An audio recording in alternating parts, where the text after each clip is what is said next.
নমস্কার বন্ধুরা, আজকে শুক্লা রান্নাঘরে অনেক অনেক সবাইকে স্বাগত।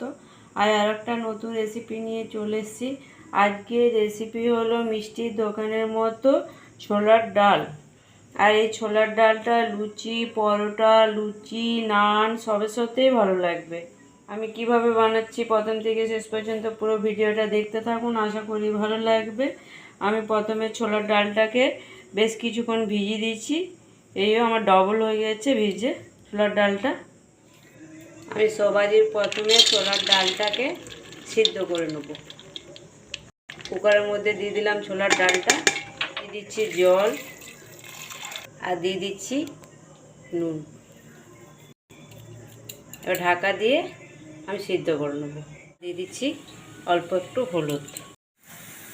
আমি তরকারিটা চাপানোর জন্য কড়াই চাপিয়ে দিচ্ছি। কড়াই গরম হয়ে গেছে, তেলও দিয়ে দিলাম। আমি সরষের তেলে রান্নাটা করছি, সরষের তেলে করলে রান্নাটা বেশি ভালো লাগবে খেতে। তেল দিয়ে দিলাম পরিমাণ মতো। আর এখানে দিয়ে দিচ্ছি জিরে, একটু হিং আর দুটো তেজপাতা ফোড়নে দিয়ে দিচ্ছি। আর দিয়ে দিচ্ছি দুটো শুকনো লঙ্কা। ফোড়নটাকে একটু ভেজে নিলাম।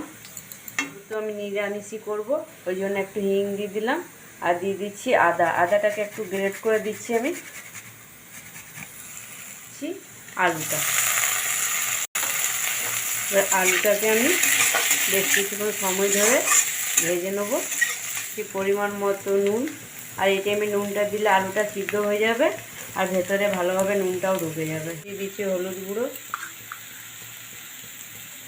এবার ঝালের জন্য দিয়ে দিচ্ছি কয়েকটা কাঁচা লঙ্কা,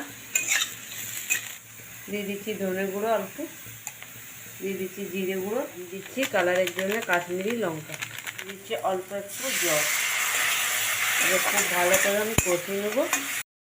বেশ কিছুক্ষণ সময় ধরে আলুটা খুব ভালোভাবে সিদ্ধ হয়ে যাবে। তাহলে সিদ্ধ হয়ে গেছে অথচ গোটা আছে, টিপলে এরকম নরম হয়ে যাচ্ছে। এইভাবেই সিদ্ধটা করে নিতে হবে, খুব বেশি সিদ্ধ করলে ঘাটা হয়ে যাবে। ছোলার ডালটা এবার দিয়ে দিচ্ছি পরিমাণ মতো জল।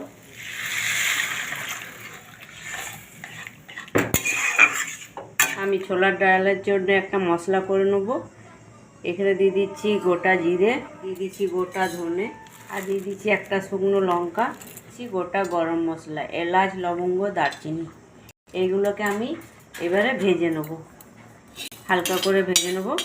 এই আমার হালকা কালারটা চেঞ্জও হয়ে গেছে। এগুলো হামালদিস্তা থেকে নিয়ে আমি এবারে গুঁড়ো করব। ছোলার ডালটা আমার সিদ্ধ হয়ে গেছে, আলুগুলো ভালোভাবে, আর জলটাও কমে গেছে।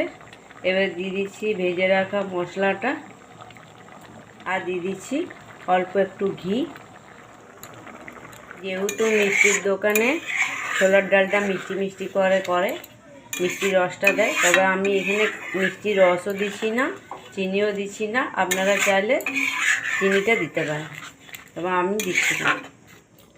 আজকে সম্পূর্ণ নিরামিষভাবে মিষ্টির দোকানের মতো ছোলার ডালের রেসিপিটা আপনাদের কেমন লাগলো অবশ্যই জানাবেন। যদি ভালো লাগে লাইক, শেয়ার, সাবস্ক্রাইব করবেন, পাশ থেকে সাপোর্ট করবেন। ধন্যবাদ।